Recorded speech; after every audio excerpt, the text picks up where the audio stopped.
Woohoo!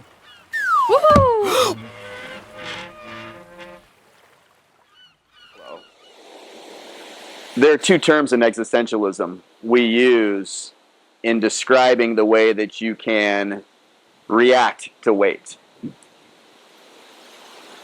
That is big decisions. And we talk about in terms of fleeing and facing.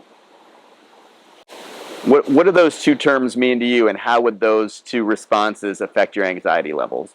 Well, fleeing versus facing kind of feels like a flight or fight response, which makes sense considering it's the response to weight, which is sort of anxiety, which is sort of fear.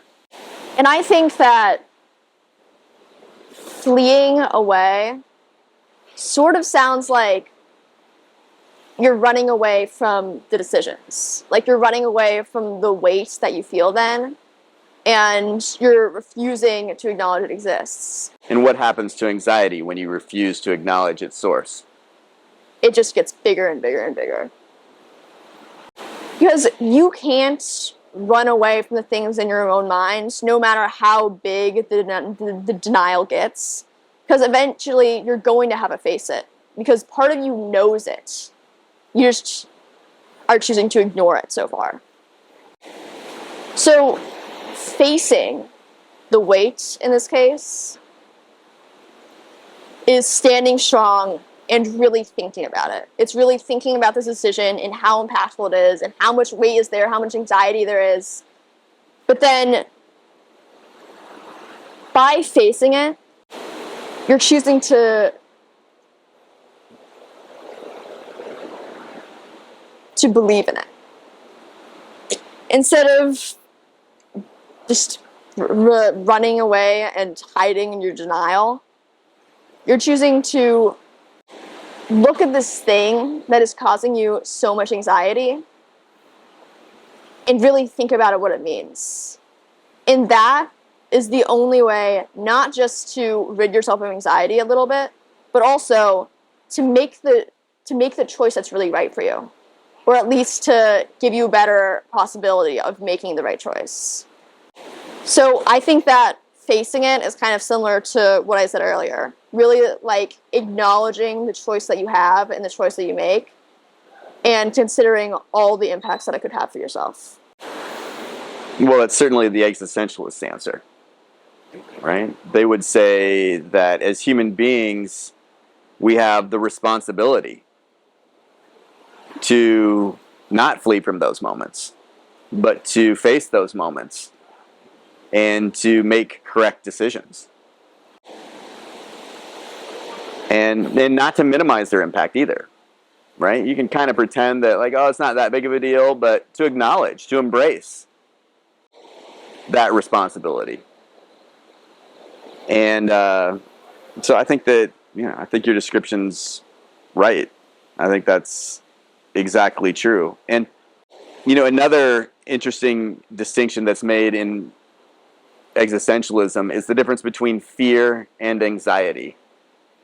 Can you think about those two words a little bit and understand how they're different? I think that anxiety is almost a form of fear, but I think it's something that you have a little bit more control over. Because fear can overwhelm you, just like anxiety can. Fear is sort of just like an instinctual reaction to something. And sometimes you can overcome it, sometimes you can ignore it, sometimes you can be brave even despite the fear. But fear is really, even though you can control it to some extent, it's more difficult to control. When you're afraid of something, do you know what you're afraid of? Sometimes. So this is a hard thing to get at, so let me maybe lay it out a little bit and see if this makes sense to you. I think an existentialist would say that the difference between fear and anxiety is that with fear, you know the source of your distress, and anxiety, you often do not. So if you're being chased by a lion and you find that lion super scary, it's pretty straightforward, right? Yeah. I'm afraid of the lion. But when you're anxious, there's often this feeling of, I don't even know what's, it's just this feeling. Do you know what I mean? It's nebulous. It's almost bigger than anything. There's no thing that you can even look at. But I think really what the existentialist would say is that when you feel anxiety, what's causing that, and that sense of not being able to see what's causing that, is because you're in denial. You know deep down, there's some part of you that knows what's causing that fear, but it's so terrifying, you refuse to acknowledge that it even is there. And then that kind of just, do you know what I mean? By repressing the object of your fear, then you fall into a state of anxiety, which is the sort of more nebulous, but it's really you causing that, you know, because you're in this essentially denial that there is this really scary thing in the room. Yeah. Right? Where if you're afraid, you're you know, there's things you can do, right? You're acknowledging it. It's a different feeling, right? Yeah. So, like, anxiety is sort of the form of fear that comes when you repress that fear. Because fear is like something tangible, like something that you can really know to yourself. You can like know, I'm scared of this or that or whatever. But anxiety is more slippery. It can be more all-consuming sometimes because you're not even sure of what it is. When you feel anxiety, you sort of know what it's about. You sort of think, oh yeah, I'm anxious about this, but then you don't really know what's causing it until you get down to it, until you dig through that source of it. You could say, I'm anxious about a test, but you're not really anxious about that specifically. When you get down to it, you're more anxious about failing the test, about failing the class, about your parents' expectations. Right? So there's always sort of another layer. There's always sort of a deeper anxiety that's originating from some place that you'd really rather not acknowledge to yourself. Well, and I think that sometimes we as human beings will create a false object of our fear so that we don't have to think about the thing we're really afraid of. Yeah. You'll sort of rationalize it to yourself because, of course, you must be scared, you must be anxious of something. But you don't consider what you're really scared of because you don't want to be scared of that. Because either you think that you shouldn't be scared of that, because you think it's a ridiculous thing to be scared of. Some reason is preventing you from really acknowledging the true source of your fears, so you throw it to something else. You say, oh, I must be scared of this because this is the option that makes the most sense. This is the option that's most normal, that everyone is scared of. When, if you think about it, there's something that makes way more sense. And with fear, you can sort of acknowledge your options. You can sort of run or stay to fight. But with anxiety, a lot of times you feel like the only thing you can do, the only option you're even aware of, is just freezing. Because you don't even know what it is that you're scared of. Well, and I think that the way that you described the anxious person not even being willing to acknowledge or fully accept what they're truly afraid of, and thereby creating a different fear that helps them completely forget that the deeper fear even exists, or that deeper object of fear even exists. You can see how that plays itself out in mental illness. Yeah. It's like when you're scared of something stupid, when it seems like there's no reason for it at all, your brain cooks up ridiculous little reasons for it in your head. It like makes something small and something bigger. It claims that this isn't really what you're afraid of. It's something different. It's, oh, if you don't keep the lights on when you're going to sleep, then the monsters will get you, when really what you're scared of is the dark. So you don't want to be scared of this. You don't think it's even possible scared of it. Like, maybe you don't even you don't really acknowledge it as an option at all. You think it can't be this, so it's this thing instead. Or you think it's this thing instead without even going through the first step, because it's not even a thought that passes through your mind. Well, and I don't want to get into this right now because it's a whole separate conversation we'll have. We'll have a conversation about this. But can you see this playing out in the way that people react or don't react or even think about death? Yeah. Right? You can see that as being something that's huge, that people are legitimately afraid of and should be afraid of.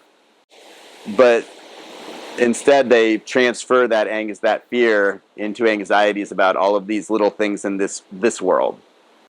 And all these ideas that this world doesn't or does matter, all that, right? It's really fascinating. So you said that you felt the weight of this year, personally. Yeah. What has your response been so far to feeling that weight? I think that even though I would really prefer to face it straight on, I think that maybe a part of me has been acknowledging it, but a part of me has also been running away a little bit. Like saying, oh, like, I don't need to make the choice yet. Oh, it's not this soon. Oh, like, I keep pushing it farther away from me with the excuse that it's not coming yet. It's like I'm procrastinating my anxieties. But that's not really something that I can do, even if I would prefer to be able to do it. Pushing it off is just causing more anxiety for me, causing more fear for me. I think that I really need to sit down with myself and look at the future, even if it's just for a little bit, and think, is this really what I want for myself?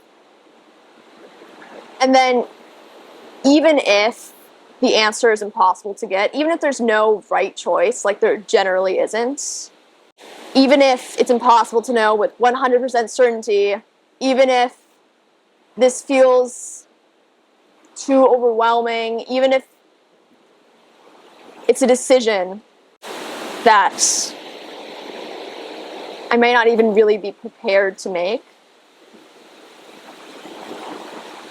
by facing my fears, my anxieties, my choices, my weight straight on, and by actually sitting down with the program and trying to talk with it, I might just get that little bit closer.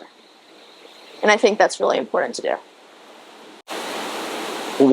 One other technique that I think is an important one, because I think it's a true one, in terms of facing existential moments like this, I find minimizing the impact of those decisions to be a bit of a false way of dealing with it.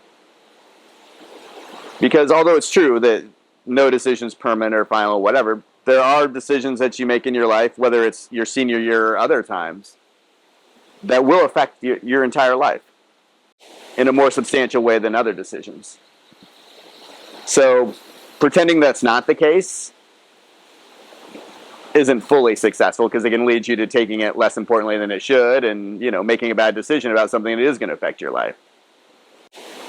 But what you can always do, and which is 100% true, is understand the limits of your abilities as a human being. All you can ever do as a human being is understand yourself and a situation as well as you possibly can. Have the courage to look at it directly, and then have the courage to make a decision. And if you do that, even if it's the wrong decision, you've literally done everything you possibly can as a human being, right? You can't know everything as a human being. It's not who we are. That's not what we are. But to be a fully realized and authentic human being, you have to have the courage to make those decisions in spite of that. Yeah. So, good luck. We hope that you enjoyed that video, and if you did, please consider checking out the next one in the series. Or some of our other series on philosophy and life. We upload videos every Friday, so don't forget to like and subscribe. Like and subscribe. See you next week.